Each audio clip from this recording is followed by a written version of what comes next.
Mapagpalang araw pong muli mga minamahal. Kumusta na po kayo? Muli pong magkaroon tayo ng simpleng devotion for today. Pero bago po tayo manalangin, basahin po muna natin sinasabi po ng Hebrews chapter 2 verse 6. But one in a certain place testified saying, What is a man that thou art mindful of him? Or the son of man that thou visitest him? Salamat po sa salita ng Diyos. Tayo po manalangin. Ama naming Diyos, dakila at makapangyarihan sa lahat, pinupuri ka namin at sinasamba. Tunay nga po, O God, napakabuti mo sa aming buhay. Ang iyong pong kadakilaan, O God, ang patuloy nagpapala sa amin sa bawat araw ng kalakasan at buhay. Salamat po, O Lord, sa iyong pag-iingat sa amin, maging sa aming mga mahal sa buhay, maging sa iyong provisyon, sa mga biyaya at pagpapala na ipinagkakalob mo sa amin, di man po kami karapat-dapat. Patawarin niyo po kami sa aming mga nagawang kasalanan, sa lahat ng haka ng isip at puso na hindi kalugod-lugod sa iyo. Patawarin niyo nga po kami. At dalangin po namin, O God, ng simpleng devotion ito yung maging kapurihan po para sa at maging blessing po sa bawat sang nakikinig. Tunay nga po, O God, na sino nga po ba kami na lagi mo pong iisipin, isa sa puso, na ibinigay po ang iyong buhay para bawat sa amin. Dalangin po namin lahat to, O God, in Jesus' name we pray. Amen. Mga minamahal, ngayon po pag-usapan po natin na sinasabi ng Biblia. Sino nga po ba tayo para isipin ng Panginoon? Nakatulad ng sinasabi ng Ecclesiastes chapter 12 verse 13-14, ano ba yung katungkulan ng tao? Ang sabi po ng Biblia, let us hear the conclusion of the whole matter. Fear God and keep His commandment, for this is the whole duty of man.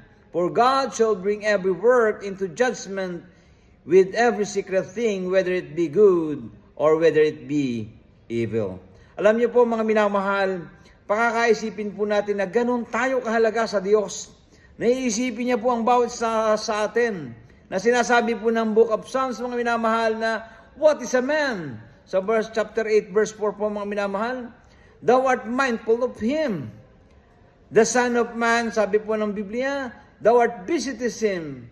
For thou hast made him a little lower than the angels, and hast crowned him with every glory and honor. Thou madest him to every dominion over the works of thy hand. Thou hast put all things under his feet, all sheep and oxen, yea, the beasts of the field, the fowls of the air, and the flesh of fish in the sea, and whatsoever passeth through the paths of the seas. Ganun po tayo, iniisip ng Diyos. Nilikha po tayong mas mababa, mga minamahal, kaysa sa mga angel. Kanya po mga minamahal na ganun kahalaga ang bawat isa sa atin. Natin pong iisipin ang bawat tao. Sapagkat tayo po, ang sabi ng Biblia ay talagang dumadaan po sa pagmamanso ng buhay. Bawat isa po sa atin, tunay na dumadaan sa tinatawag nating constructions of life. Whether you are a believer, or whether you are a servant, whether you are a pastor or a leader, dumadaan po tayo mga minamahal sa bawat araw na meron pong binabago sa atin araw-araw ang Diyos. Ang sabi po ng 2 Corinthians chapter 2 verse 3 to 3 verse 18. But we all with open face beholding as in a glass glory of the Lord are changed in the same image from glory to glory, even as by the Spirit of the Lord. So, bawat araw po, ang nais ng Diyos ay lumakad po tayo, glory to glory. Kaya nga po, hindi natin pwedeng sabihin na perfecto na po tayo Sapagat paggising pa lang natin, sa bawat araw ng ating mga buhay, mga minamahal, nakakagawa na po tayo ng mga pagsalansang at pagkakamali. Tunay nga ba na inuuna natin ng Diyos sa bawat sandali ng ating buhay? Kaya tayo pong lahat ay subject mga minamahal na sa pagbabago, sapagkat tunay na may Diyos na may kontrol ng lahat ng bagay. Even in the Old Testament, sa Book of Joel, chapter 2, verse 13, sinasabi po doon, and rend your heart and not your garments, and turn unto the Lord your God, for He is gracious and merciful, slow to anger, and of great kindness, and repented Him of the evil. So kinakailangan mga minamahal, ang naisin po natin sa bawat araw, sabi nga, hindi natin ang pupunitin yung ating mga kundi yung ating mga puso. Ang sinasabi po ng Biblia na ito pong mga puso natin ay nagkakaroon minsan ng pagtatangi, nagkakaroon ng judgment sa ating kapwa. Ito po yung babaguhin natin. Because sabi ng Biblia, natin pong nabasa na ang whole duty ng tao po ay matakot tayo sa Diyos. Yung takot na sinasabi na tumutupad, gumaganap sa nais ipinagagawa ng Diyos sa bawat isa sa atin. Sapagkat nais po ng Diyos na ingatan natin ang kanyang salita. Sapagkat sinasabi ng maraming tao po sa atin na mahal natin ang Diyos. Bubalit sabi po ng Biblia, if you really love God, we will keep His commandment. And one of His commandment is written in the Bible na ang salita ng Diyos, we should meditate it day and night. Basahin po natin araw at gabi. Pagbulay-bulayan natin to nang sa gayon, masunod natin ang lahat ng nakasulat dito at nang sa gayon, magtatagumpay tayo sa lahat ng ating mga lakad. Sino nga po ba tayo para isipin ng Diyos?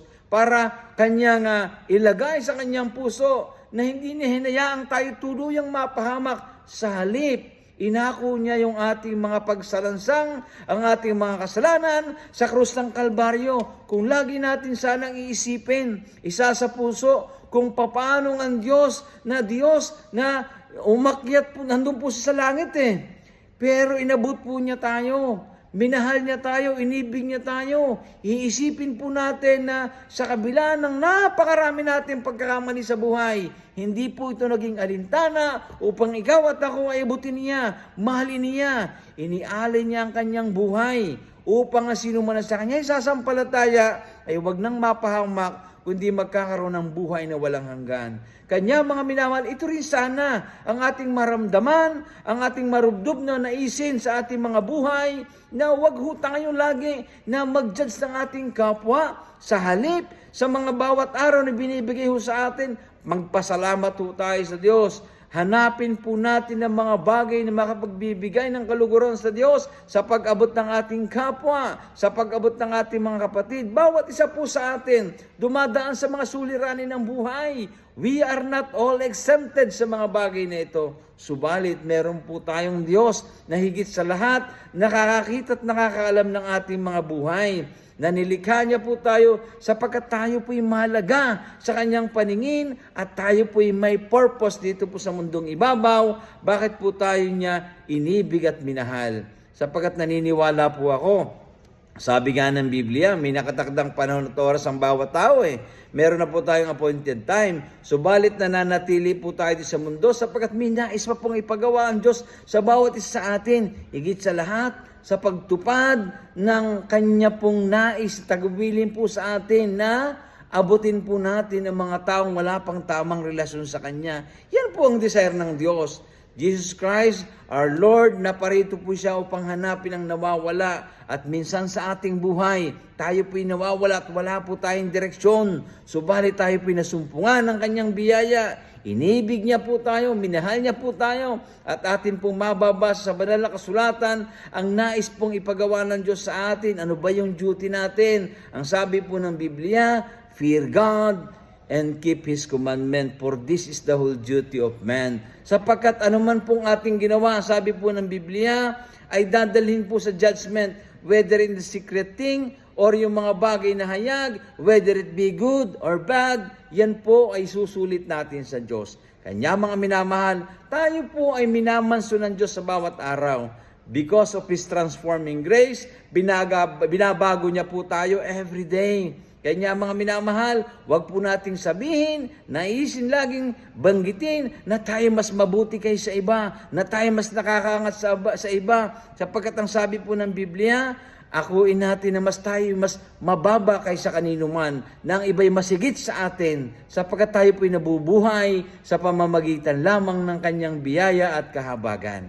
Kanya mga minamahal, lagi po nating isa puso na ang bawat isang tao, lalo na po yung mga wala pang tamang relasyon sa Kanya, abutin po natin, kahabagan po natin. Kung gaano yung kahabagan ng Panginoon, ay ganon din po ang iparamdam natin. Abutin po natin sila. Huwag po nating ipagdamot ang gospel ng ating Panginoon. At sa mga tao naman na alam natin na minsan nakasumpo ng biyaya sa Diyos, ay atin naman pong abutin mga minamahal. Huwag po nating silang husgahan, sa halip, iparamdam po natin kung ano ang kalooban ng Diyos Ang sabi po ng Panginoon, tayo po'y magmahalan, mag-ibigan sa bawat isa at bigyan po natin ng pagkakataon sapagkat lahat po'y dumadaan sa tinatawag nating pagkukonstruksyon ng buhay. Lahat po tayo wala pong perpekto sapagkat tayo pong lahat sa biyaya lamang nabubuhay. Kanya po, hanggang sa muling pagbabalik ng Panginoon, tayo po'y magpapatuloy na pagsasayos ng mga buhay.